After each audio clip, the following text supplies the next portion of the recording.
మనమంతా చూస్తూ ఉన్నాం. మరో 2 నిమిషాల్లో రాష్ట్ర ముఖ్యమంత్రి వర్యులు ప్రాంగణానికి విచ్చేయబోతున్నారు.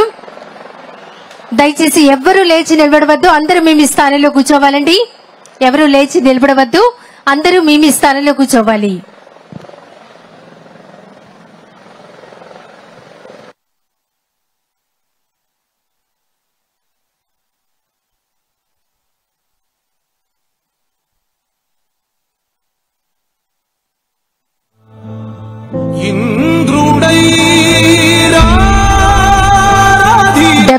వ స్వాతంత్ర దినోత్సవ వేడుకలను మనం జరుపుకుంటున్నాం. గొప్ప జాతీయ పండుగ, అతిపెద్ద జాతీయ పండుగ ఈ రోజు. మరి ఈ రోజున మన రాష్ట్ర ముఖ్యమంత్రి వర్యులు నారా చంద్రబాబు నాయుడు గారు అన్న క్యాంటీన్ పేదలందరికీ రుచికరమైనటువంటి భోజనం అందించాలనేటువంటి సంకల్పంతో మరొకసారి అన్న క్యాంటీన్ కార్యక్రమాన్ని మరికొద్ది నిమిషాలలో విచ్చేసి ప్రారంభోత్సవం చేయడానికి సంసిద్ధులవుతున్నటువంటి తరుణంలో మనమంతా ఒక విషయం జాగ్రత్తగా గమనించాలండి. రాష్ట్ర ముఖ్యమంత్రి వర్యులు ప్రాంగణానికి విచ్చేసినప్పుడు ఎవరు ముందుకు రావడం గాని లేచి నిలబడవడం గాని దయచేసి చేయవద్దు.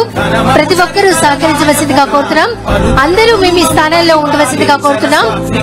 మనం మన బాధ్యతను గుర్తెరిగి ప్రవర్తించాలి, ఒక క్రమశిక్షణతో ఉండాలి. ఎవరు ముందుకు రావద్దని సవినయంగా విజ్ఞప్తి చేస్తున్నాం. ప్రతి ఒక్కరూ సహకరిస్తారని ఆశిస్తున్నాం. Thank you.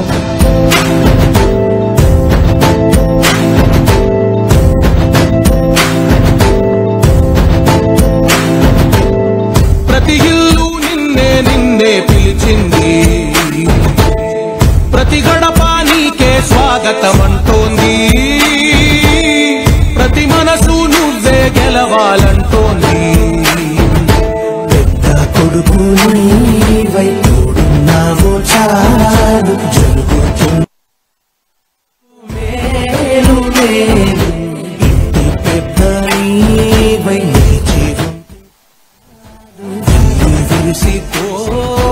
రాష్ట్రమంతటా శాంతి.